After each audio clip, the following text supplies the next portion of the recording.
The Pacific Northwest, a beautiful area in the northwest corner of the United States comprising of Idaho, Oregon, and Washington, as well as the Canadian province of British Columbia. It's sometimes referred to as Cascadia, but no matter what you call it, it's a beautiful area to visit and fly in. So, what would it be like to have this scenery in a classic flight simulator like Microsoft Flight Simulator 98? Well, we're about to find out. Released by PC Aviator, MegaScenery Pacific Northwest is the very first and only title that was released in the short-lived MegaScenery USA 98 series for Flight Simulator 98. It's also the second release of MegaScenery in general, with honors of the first release going to the home of PC Aviator, Melbourne, Australia. The most advanced and realistic scenery ever. You'll get to soar the skies over a world that's more realistic than anything you've ever flown on your computer. It has the largest and most realistic, photorealistic, satellite scenery ever created for Flight Simulator. You'll be able to have a real VFR experience that continues for miles and miles. MegaScenery USA Pacific Northwest covers over 70,000 square miles of the states of Washington, Northern Oregon, and Southern British Columbia and Canada. You'll be able to see a real rendition of Mount Rainier, Mount St. Helens, the Olympic Mountains, the Columbia River, and Lake Chelan all right here, and much more. Inside the box, we have a very impressive manual covering all matter of approach charts, SIDS, and stars. You also get a pack of some beautiful postcards featuring screenshots of the scenery, a registration card, a set of VFR and IFR maps to keep you from being lost in the magnificent beauty of the Pacific Northwest. You also get a map of Seattle, and the CD-ROM itself. When installing, an option will be available to update Flight Simulator 98 with the latest patch. I highly recommend doing this because there are several add-ons that require it. You'll get a choice of standard or custom installation. I recommend the custom install so that you won't need to keep the CD in the drive. You'll come to another screen asking which install size you would like to do. These days hard drive space isn't an issue, so you'll want to do the full install.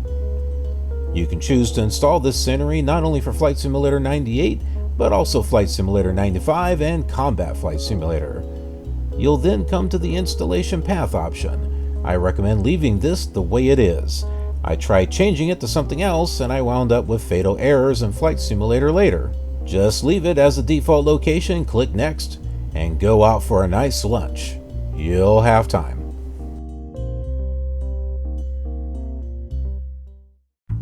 Once you return, hopefully the installation will be finished, as you can see here.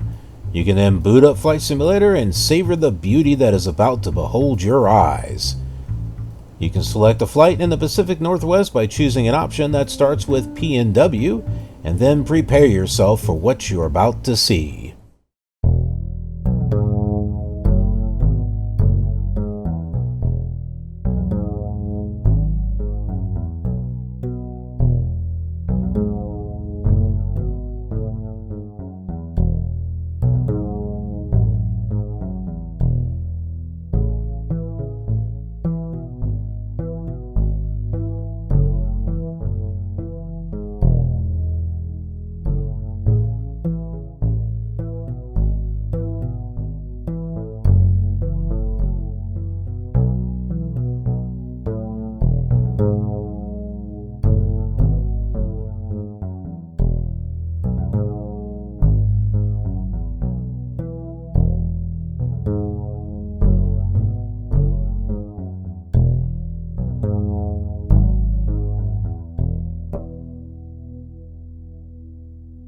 I have my graphics bumped to the max, and there's nothing else to set if you're playing this in VMware.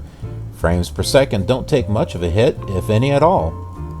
However, if you're playing this in PC emulator, it can be rather harsh on your FPS depending on the speed of the processor and graphics card you are emulating.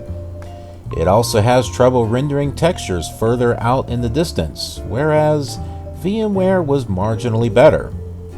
When using 3D hardware acceleration with filter texture maps turned off, the quality looks relatively the same. Turn on the filter option and the textures tend to blur just a bit.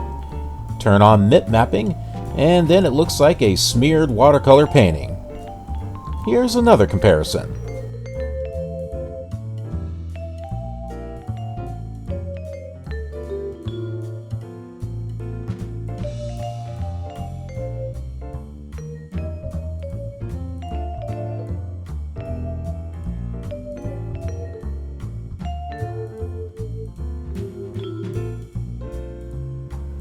You might like the smooth and blended look, but I personally think you lose all the finer details of the scenery. Also, you may need to adjust your gamma settings in 3dFX in case everything is either washed out or too dark. Lastly, be warned that this may crash your emulator. Several times PC emulator crashed on me no matter if I was in full screen or windowed mode. I didn't have this problem in VMware. There's so much beauty to fly over in MegaScenery Pacific Northwest, but there's only one problem, and you probably already guessed it.